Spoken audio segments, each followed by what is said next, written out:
As a French American, I've always dreamed of living in the south of France. But this week, let's see how much this dream would actually cost, and if I can do it all with my 2 kids, my job, and enjoying my life all at the same time. I took my family from San Francisco to Aix-en-Provence while continuing to work full-time, and I tracked every euro from lodging, nannies, groceries, to shopping to see how much it all adds up.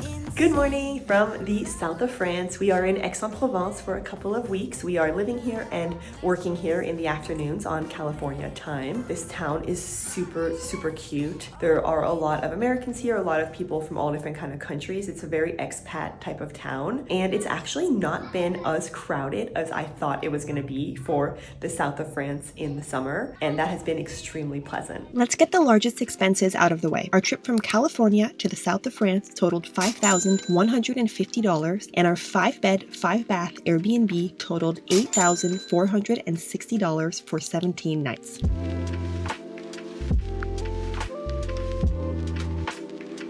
In France, market culture isn't just an errand, it's a ritual. You can get everything from hats, jams, to fresh produce. Everyone swears that their cheese guy is the best, and this time is a moment to slow down with the weight of a ripe tomato in your hand. Markets are where the towns come alive, and every region has its own character. This morning, we picked up fresh fruits and vegetables for a total of $18. We are in Aix-en-Provence for 3 weeks, and then we're heading over to Paris. We love coming to France because my family is French, and I speak French, and I am also French American, and so I actually have a lot of family here, and it's always really nice to see everyone because I grew up spending a lot of time here, and I really do miss them now that we live in San Francisco. On this trip, I'm doing 1 week of vacation, and then the rest of the time is going to be working remotely, so I work in the afternoons until pretty late at night. Last week it was about 2 to 3 a.m. every night. I mean, it's totally worth being able to be in this beautiful country and being able to be with family during the morning time.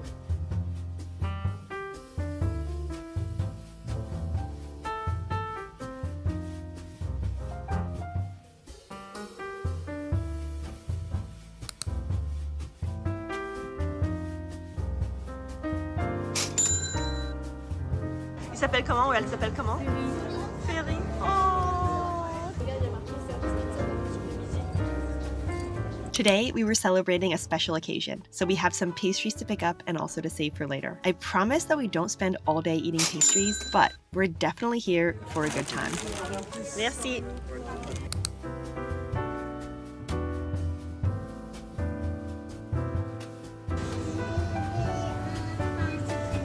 Le pain au chocolat, ok. Oui, ça marche, c'est tout. Merci.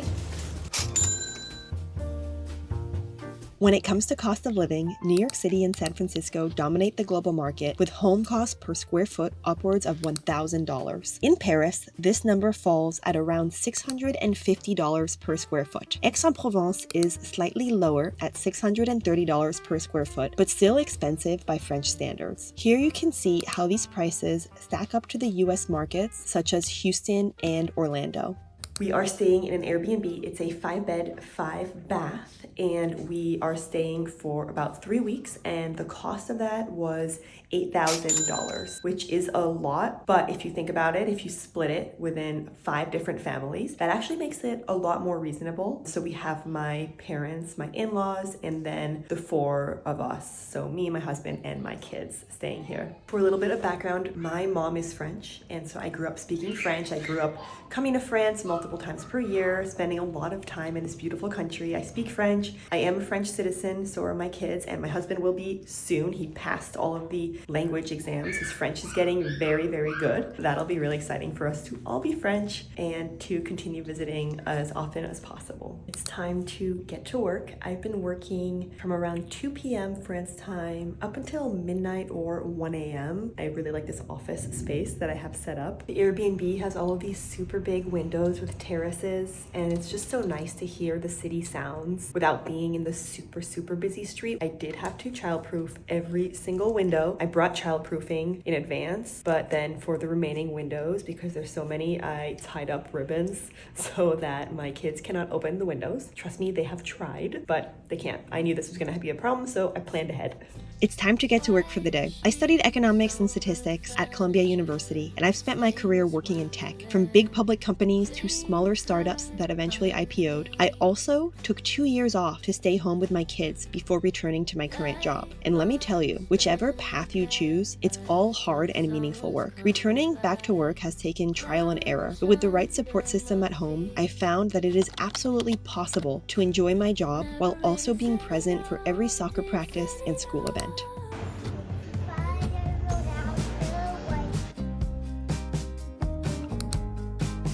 We're starting off Tuesday at our favorite people-watching cafe. We enjoyed coffee while the kids played nearby, and because streets are close to traffic, there's lots of people watching. Something I've learned from my time in France, enjoying your life isn't a luxury. It's the point of life. Whether it's a 2-hour lunch break, taking a walk just to enjoy the sun, having a café and cigarette, although I don't smoke, but they enjoy it. All of those things, they add up to all these simple moments to enjoy that make you have a super rich life. It's a good reminder that there shouldn't just be an endless hustle and that you do really need to take that time to enjoy yourself, to make sure that you are maximizing the amount of enjoyment you can get in life, because what's the point if you're not enjoying?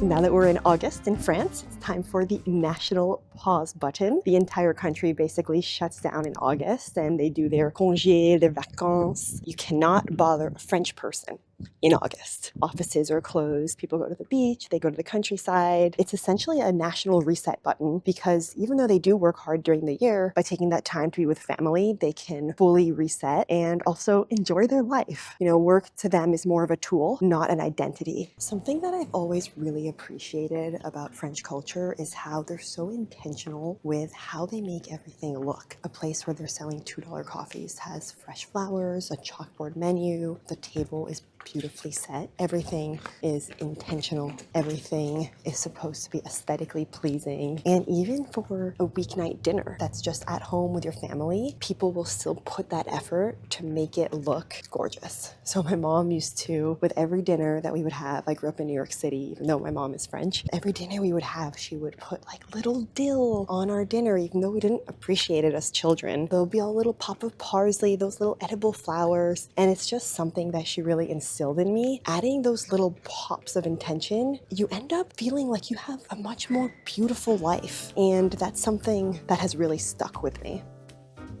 Last year, I read a book called The Wealth Ladder by Nick Majuli. He explains that instead of a one-size-fits-all model, personal finance strategy should change depending on which rung of the ladder you're on. This is because at each level of the ladder, your priorities will shift. Early on, you might focus on income growth, but later on, your focus might be on preserving wealth, lifestyle freedom, and giving back. This is why it's not always productive to blindly follow financial advice, since only you have the full picture of your financial situation. I really like Majuli's 0.01% rule in deciding whether to sweat over an incremental spending decision. The rule is that if a purchase is less than 0.01% of your net worth, then it's trivial enough that you don't need to overthink it. It's a permission slip for incremental decisions that may not have already been planned in your budget, such as whether to get regular or organic eggs or upgrade to oat milk. The math behind this is that if you conservatively assume invested assets to grow 4% per year, this means that a discretionary purchase of less than 0.01% per day of your net worth isn't going to meaningfully change the trajectory of your net worth. I am entering the peak weeks of my marathon training, so sunrise is the only time to get in a long run before the heat sets in. As my life has gotten more busy, running marathons has been the best way to stay in my fitness grind. It's just long enough that skipping training isn't an option, so I don't have the choice but to keep moving. Getting out of bed is most of the battle, because once I'm outside, I am reminded that running is my favorite way to explore a city. I get to take in the smell of bakeries opening and see the way the light hits the buildings as the sun rises. The square's air is fresh and they're quiet except for the sounds of the fountains.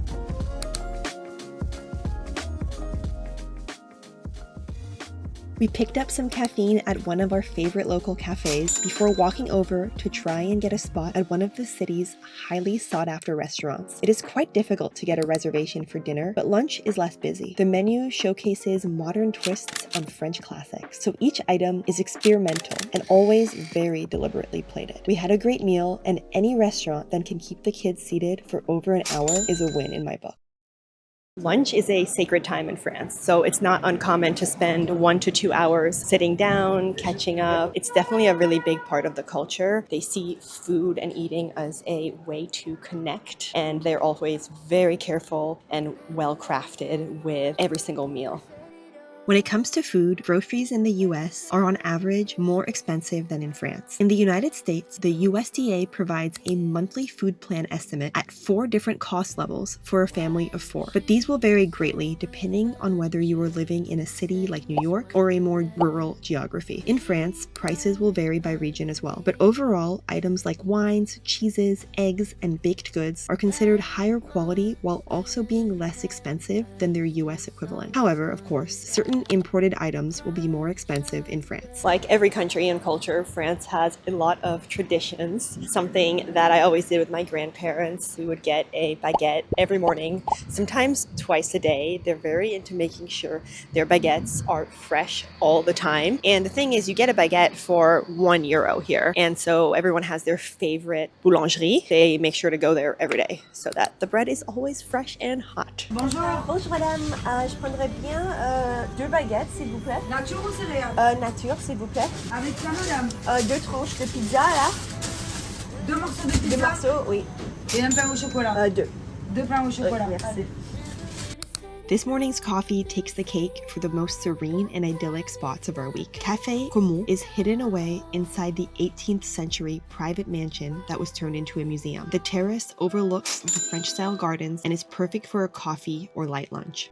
First day that we were here, we got some strawberries and my younger daughter had a little bit of a fit because the strawberries were so small. In the moment, I had to explain to her that it's because they don't pump everything with chemicals here, and so things are more flavorful and things are healthier, things are more organic, there's more food regulations here, and so you don't end up with those jumbo strawberries that just taste like water. Throughout life, my philosophy on time has shifted how I see my days, but also my spending. Time is our most finite resource, not money. You will likely earn more money throughout your life, but you will not under any circumstances get your time back. I see money as a tool, not a goal. My job and earning a paycheck helps me support the life that I want to live, but this doesn't mean reckless spending. It means value-based spending, which is intentional and brings me joy. The great thing about money is that you can identify what brings you joy, and it doesn't matter if other people don't agree with your decision. It's all up to you. For me, after setting up savings, investments, and non-negotiables, I like to spend on travel and outsourcing housework so that I only need to focus on spending time with my children outside of the workday. This morning, we continued our daily habit of picking up some fresh bread and some produce from the market. Bonjour monsieur, je prendrais bien 2 mini croissants. Today, we also added in a stop to restock on our favorite cheeses. Ready? Whoa!